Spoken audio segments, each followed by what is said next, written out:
ठीक है, सही बात। हाँ चलिए, अभी बता रहे थे अनोक्सी श्वसन का अंतिम उत्पाद क्या होता है। तो अनोक्सी पूछे है ना, इथाइल अल्कोहल हो जाएगा। अनोक्सी श्वसन का जो है अंतिम उत्पाद जो है इथाइल अल्कोहल होता है। आगे बताना, पहली जो है राष्ट्रीय जनसंख्या नीति किस वर्ष घोषित किया गया था।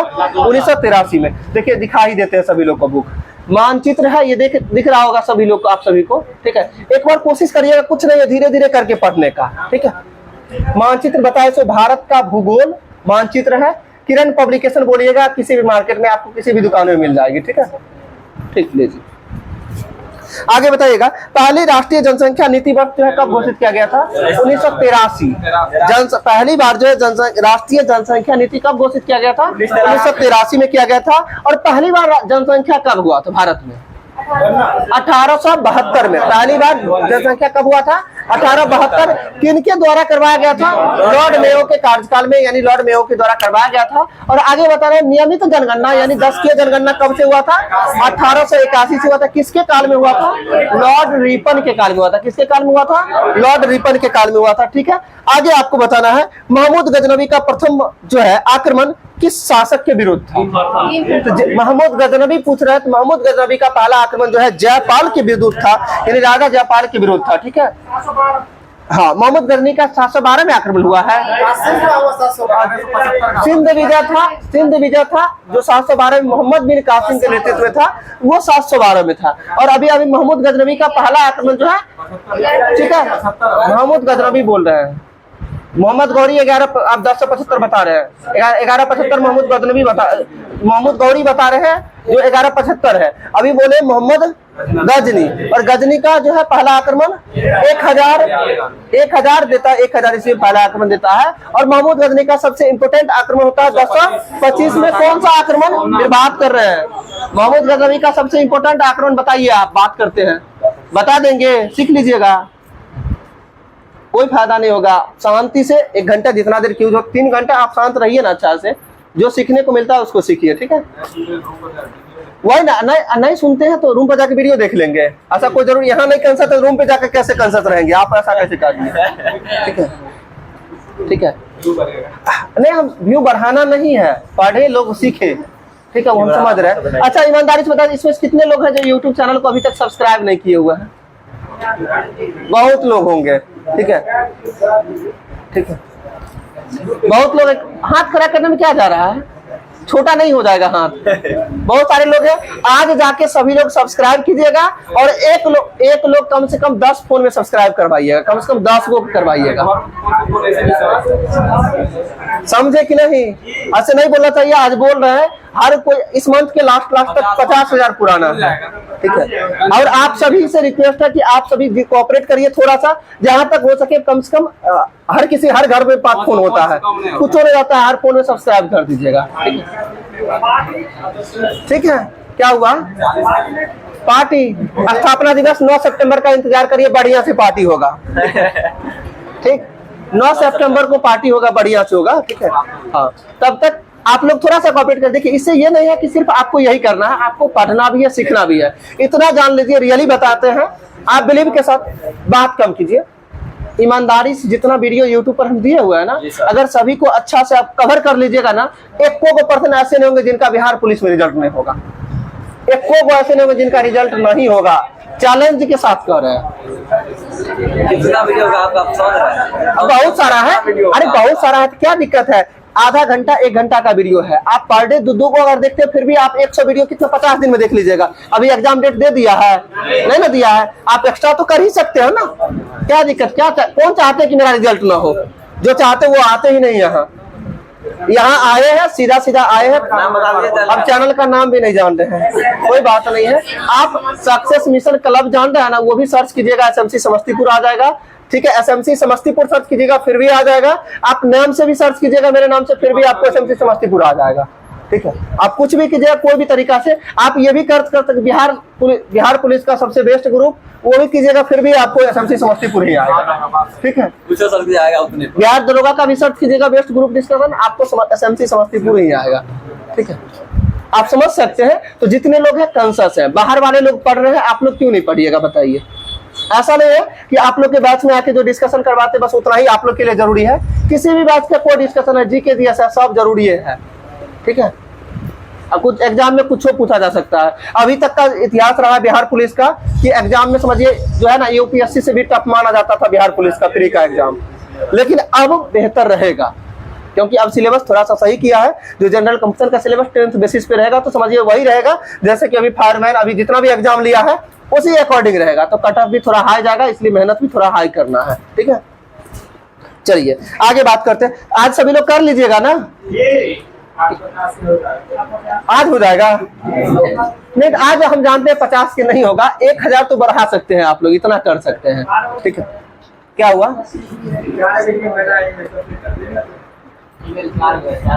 अब कोई बात नहीं है, कोशिश करिएगा जाके जो है अपने खुद करें और जो भी दोस्त लोग हैं उनको उन तक शेयर भी जरूर कीजिएगा, ठीक है। हम ऐसे देख लेंगे, पता चल रहा है क्या हुआ है नहीं हुआ है, ठीक है जी। चलिए आगे बात करते हैं। जीबी पंत हिमालय पर्यावरण एवं विकास संस्थान कहाँ स्थित है? गलत हो गया। जीबी पंत हिमालय पर्यावरण एवं विकास संस्थान की बात कर रहे हैं, इलाहाबाद में स्थित है, इलाहाबाद में स्थित है, ठीक है। हाँ ठीक है, उत्तराखंड में चला गया, लेकिन इसका ऑफिस की अभी हम क्या पूछे आपसे, संस्थान कहाँ है? उसका विकास संस्थान इलाहाबाद में स्थित है, ये सही है। जो जीबी पंत हिमालयन संस्थान हिमालय की बात करें ये उत्तराखंड में पड़ता है। आगे बताना, विद्रोही कवि के रूप में किसे जाना जाता है? काजी नजरुल इस्लाम। विद्रोही कवि किन्हें जाना जाता है? काजी नजरुल इस्लाम। इतना जान लीजिए, अब बात कीजिएगा, हर एक पे नजर है मेरा, ठीक है। अभी बात कर रहे थे ना आपके बगल में, आप उन्हें टॉर्चर किया ना कि बात नहीं करो, ठीक है। वो नॉक कर रही थी कि सर देख लेंगे, ठीक है। अलर्ट रहिए, देखिए थोड़ा कॉन्शियस रहिएगा, आपके लिए ही है, ठीक है। चलिए आगे आपको बताना है, जो है राष्ट्रीय विकास परिषद को जो है सर्वोच्च मंत्री परिषद की संज्ञा दी जाती है और किनके द्वारा दिया गया है? राष्ट्रीय विकास परिषद को जो है सर्वोच्च मंत्री परिषद की संज्ञा किसके द्वारा दिया गया था? के संथानम के द्वारा। किसके द्वारा? के संथानम के द्वारा। आगे बताना है आपको, बिंदुसार किस संप्रदाय का अनुयायी था? आजीवक संप्रदाय का अनुयायी था। बिंबिसार किसका था? आजीवक संप्रदाय का अनुयायी था। अब आपको बताना, बिंबिसार के द्वारा किस वंश का स्थापना किया गया था? कोई बात नहीं, हम जान रहे हैं, जान के पूछे ही थे, ठीक है। क्योंकि बिंबिसार और बिंदुसार में सबको कंफ्यूजन रहता है, ठीक है। कभी बिंबिसार को बिंदुसार कर लेते, कभी बिंदुसार को बिंबिसार कर लेते, इसलिए जान लीजिए। अभी आपसे बोले बिंदुसार, अब बिंदुसार मौर्य वंश का था। किसका था? मौर्य वंश का।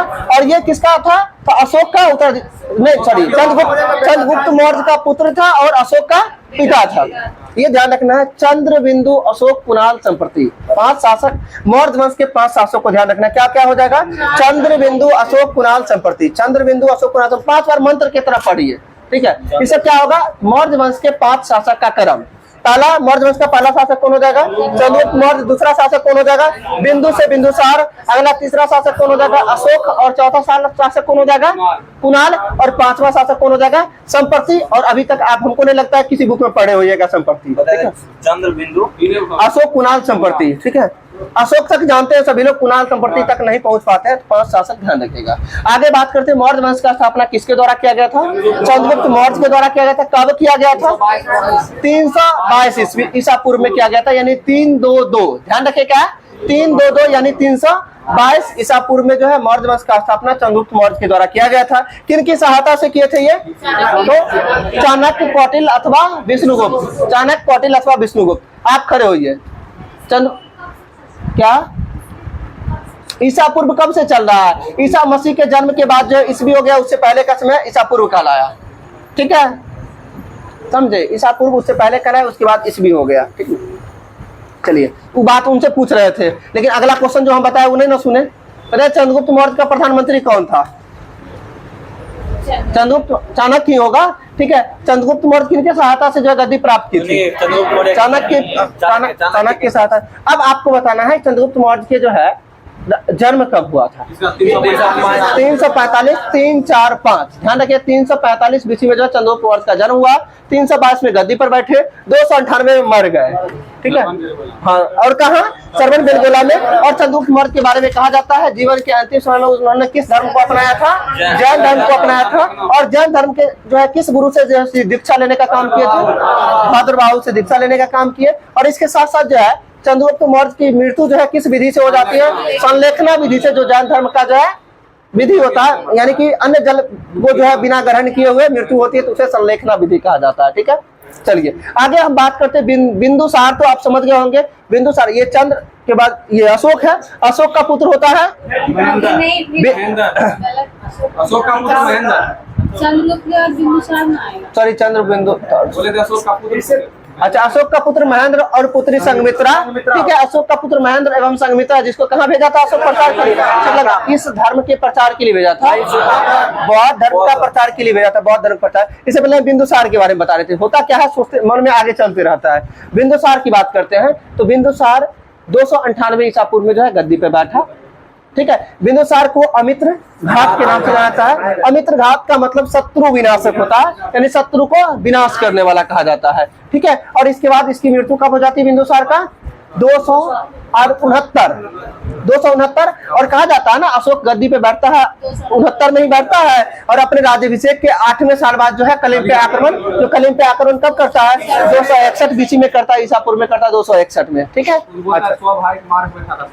ये भी सही है। ये कहा जाता है कि अशोक जो है अपने 100 भाइयों की 99 भाइयों की हत्या करके जो है गद्दी को प्राप्त किया था। और किसकी सहायता से, यानी तो वो खल्लाटक, यानी अशोक का गुरु कौन था, खल्लाटक। और ये खल्लाटक जो था बिंदुसार का सेनापति था। कौन था, बिंदुसार का सेनापति था खल्लाटक। और ये जो है अशोक के गुरु कहलाए, राजनीतिक गुरु कहलाए। और अशोक जो है बौद्ध धर्म की दीक्षा किससे लिया था, उपगुप्त से। अशोक जो है बौद्ध धर्म की दीक्षा किससे लिया था, उपगुप्त से लिया था। और अशोक बताया है किससे प्रभावित होकर जो बौद्ध धर्म की दीक्षा लिया था, निर्ग्रोध से प्रभावित होकर जो है बौद्ध धर्म की दीक्षा ली थी अशोक।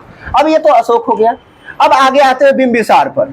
बिंबिसार के बारे में कहा जाता है कि मगध पर पहला वंश कौन सा हो जाएगा, हर्यक वंश। और हर्यक वंश की स्थापना किसके द्वारा, बिंबिसार के द्वारा किया गया था। और बिंबिसार हर्यक वंश का स्थापना कब किया था, 544 544 एक क्रम में बहता है 544 यानी 544 ईसा पूर्व में जो है बिंबिसार के द्वारा हर्यक वंश का स्थापना किया गया था। ठीक है, और आगे चल के क्या होता है, हर्यक वंश के बाद ये बिंबिसार, जैसे एक मिनट हम आगे बता रहे थे मौर्य वंश का स्थापना 322। देखिए 544 घटते क्रम, अब 4 के बाद क्या आएगा 3 ना, 322 यानी 322 में मौर्य वंश का स्थापना और 544 में क्या हो जाएगा हर्यक वंश का। हर्यक वंश को इतिहास में जो पितृहंता वंश के नाम जानते हैं। किस नाम से जानते हैं, पितृहंता वंश के नाम से। क्यों जाना जाता है, क्योंकि अपने पिता की हत्या करके जो है जो शासक बने थे यानी गद्दी को अपनाए थे।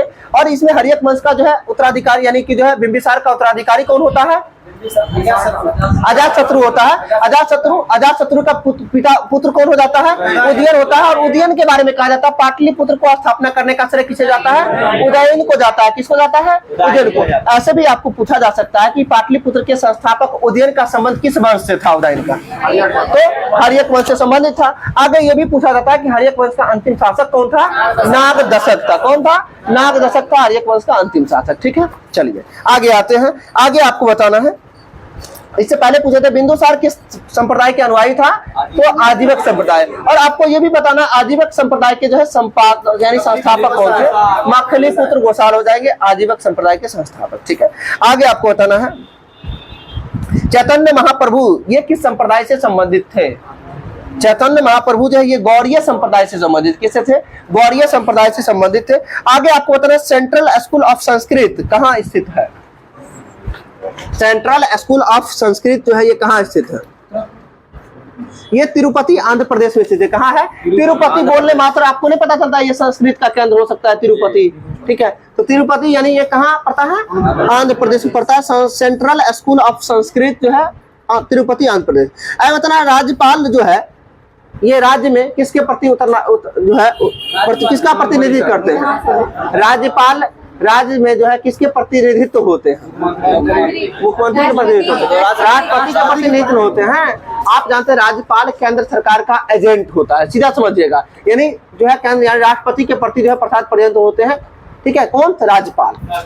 आगे आपको राज्यपाल की नियुक्ति जो है कौन करता है, राष्ट्रपति करता है। किस अनुच्छेद के तहत करता है, अनुच्छेद 153 के तहत। 153 के तहत जो है राज्यपाल की नियुक्ति राष्ट्रपति करते हैं। सुन लीजिए 155 में ये जो है राज्यपाल की नहीं, 1 मिनट। राज्यपाल का पद 153, राज्यपाल की नियुक्ति 155। सही है, 153 में राज्यपाल का पद हो जाएगा, 155 में नियुक्ति हो जाएगी राज्यपाल को। जी आगे बताना, दूरदर्शन के अंतर्राष्ट्रीय चैनल का उद्घाटन कब हुआ था? दूरदर्शन का 59 को उल्टाइए 95, ठीक है। दूरदर्शन के अंतर्राष्ट्रीय चैनल का उद्घाटन जो है कब हुआ था? 14 मार्च 1995 को हुआ था। सही है। आगे बताना, मिसिसिपी और मिसौरी नदी के संगम पर कौन सा शहर स्थित है?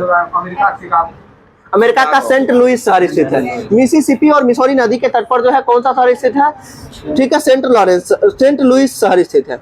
आगे बताना, हे राम फिल्म के निर्देशक कौन थे? हे राम कथन किनका है? महात्मा गांधी का। और हे राम फिल्म के निर्देशक कौन है? कमल हसन हो जाएंगे, कमल हसन। आगे आपको बताना है, पंचायत का चुनाव कराने हेतु निर्णय किसके द्वारा लिया जाता है? राज्य सरकार के द्वारा। किनके द्वारा लिया जाता है? राज्य सरकार के द्वारा लिया जाता है। सही है। आगे बताना है, पंचायत समिति का गठन प्रखंड स्तर पर होता है। करे, पंचायत समिति का गठन किसके स्तर पर? प्रखंड स्तर पर होता है। सही। आगे बताना है, वेदांतगल पक्षी अभयारण्य किस राज्य में है? वेदांतगल पक्षी अभयारण्य तमिलनाडु में हो जाएगा। सही। आगे बताना, बंगाल के खिलाफ सैन्य अभियान करने वाला प्रथम मुगल शासक कौन था? बंगाल के खिलाफ सैन्य अभियान शुरू करने वाला प्रथम मुगल शासक कौन था? हुमायूं हो जाएगा, हुमायूं। और हुमायूं का जो है राज्याभिषेक कब हुआ था? यानी हुमायूं मुगल शासक कब बना था? 1530 में बना था हुमायूं। और हुमायूं के द्वारा दीनपना नामक नगर का स्थापना कब किया गया था? 1533 में किया गया था दीनपना नामक नगर की स्थापना। आगे बताना, देवरा का युद्ध जो हुमायूं के द्वारा कब लड़ा गया था? 1531 में लड़ा गया था देवरा का युद्ध। आगे बताना, चौसा का युद्ध जो है कब लड़ा गया था? 1539। कब हो जाएगा? चौसा का युद्ध 1539 में लड़ा गया था। ठीक है। आगे कन्नौज का युद्ध कब लड़ा गया था? 1540 में। 1540 में। वर्ड हम कई बार बताएं, चौक वर्ड याद रखिएगा, चौक। चौ से चौसा, कौ से कन्नौज। 1539 1540 किसका? तो शेरशाह सूरी एवं हुमायूं के मध्य लड़ा गया था चौसा का युद्ध। और कन्नौज या फिर कन्नौज के युद्ध का ही अन्य नाम है बिलग्राम का युद्ध। ठीक है। चलिए आगे बात करते हैं, हुमायूं के द्वारा जो है मच्छीवाड़ा का युद्ध लड़ा गया था कब? 1555 में लड़ा गया था, 1555। इस युद्ध का अन्य नाम क्या है? सरहिंद के युद्ध के नाम से जानते हैं। कब? तो 1555। और ये भी पूछा जाता है, अकबर के जीवन काल का पहला युद्ध कौन सा था? 1555 का मच्छीवाड़ा या सरहिंद का युद्ध के नाम से जानते हैं। ठीक है। अच्छा, और ये जो है, और अकबर के जीवन का अंतिम अभियान सैन्य अभियान था आसिरगढ़ का अभियान, जो 1601 में हुआ था। ठीक है। अभी हम बात कर रहे थे हुमायूं के बारे में। और हुमायूं की मृत्यु कब हो जाती है? 1556 में मृत्यु हो जाती है। और उस समय जो है कौन शासक बनते हैं? अकबर शासक बनते हैं। ठीक है। चलिए आगे बात करते हैं, राष्ट्रीय खरपतवार विज्ञान अनुसंधान केंद्र कहाँ स्थित है? राष्ट्रीय खरपतवार जो है विज्ञान अनुसंधान केंद्र कहाँ स्थित है? जबलपुर मध्य प्रदेश में। कहाँ स्थित है? जबलपुर मध्य प्रदेश में स्थित है। ठीक है। आगे आपको बताना है, देश में जो है किसान क्रेडिट कार्ड कब शुरुआत हुआ? 1998-99 में देता है। कब देता है? 1998। KCC किसान क्रेडिट कार्ड 1998। और एक और है KCC किसान कॉल सेंटर, क्या है? वो 2004 में हो जाएगा। एक 1998 में, दूसरा हो जाएगा 2004 में हो जाएगा। ठीक है। आगे आपको बताना है, सामुदायिक विकास कार्यक्रम किस देश की सहायता से शुरू किया गया था? भारत में जो है सामुदायिक विकास कार्यक्रम जो है संयुक्त राज्य अमेरिका की सहायता से शुरू किया गया था। आगे आपको बताना है, एनी बेसेंट ने Madras home rule league society का स्थापना कब किया था? 1916 में किया था। सही है। आगे बताना, जन्म मृत्यु पंजीकरण अधिनियम किस वर्ष अस्तित्व में आया? जन्म मृत्यु पंजीकरण अधिनियम किस वर्ष अस्तित्व में आया था? ये जो है 1969 में आया था। कब आया था? 1969 में। आगे आपको बताना, प्रथम लोकसभा का चुनाव उनमें जो है उम्मीदवारों की संख्या कितना था? प्रथम लोकसभा चुनाव में उम्मीदवारों की संख्या कितना था? 1874 था। कितना था? 1874 था। 1874। आगे आपको बताना है, ऋग्वेद में जो है मंत्रों को गाने वाले को क्या कहा जाता है? होत्री कहा जाता है। होत्री कहा जाता है। सही है। आगे बताना, ईसा मसीह के जो है प्रथम 2 शिष्य का नाम क्या था? एनियस और पीटर। ईसा मसीह के पिता का नाम क्या था? जोसेफ। और मम्मी का, माता का मेरी, यानी मेरी जोसेफ। मेरी मम्मी और पिता हो गए जोसेफ हो गए। सही है। आगे आपको बताना है, उत्तरांचल का नाम बदलकर उत्तराखंड कब किया गया था? उत्तरांचल का नाम बदलकर उत्तराखंड कब किया गया था? 2006 में। कब किया गया था? 2006 में किया गया था। ठीक है। आज के लिए इतना ही रहने देते हैं। शांति से मुंह से आवाज कोई लोग नहीं निकालिएगा। OMR सीट दीजिए, एक लोग OMR गर्ल्स में दीजिए, एक लोग बॉयज में दीजिए। पूरा 100 भाई था ना? क्या हुआ? कितना भाई था? कहा जाता है 100 भाई था। सौ भाई कहा जाता है, नले भाई की हत्या करके। बढ़िया के जब मार दिया नहीं तो अभी भी याद कर रहा हूँ। दीजिए गुंजा जी, खड़ा होके बांटिए, एक्टिव होके दीजिए ना, फिर कैसे बढ़ाइएगा, एक्टिव रहिए ना थोड़ा आप, जान दीजिए थोड़ा सा,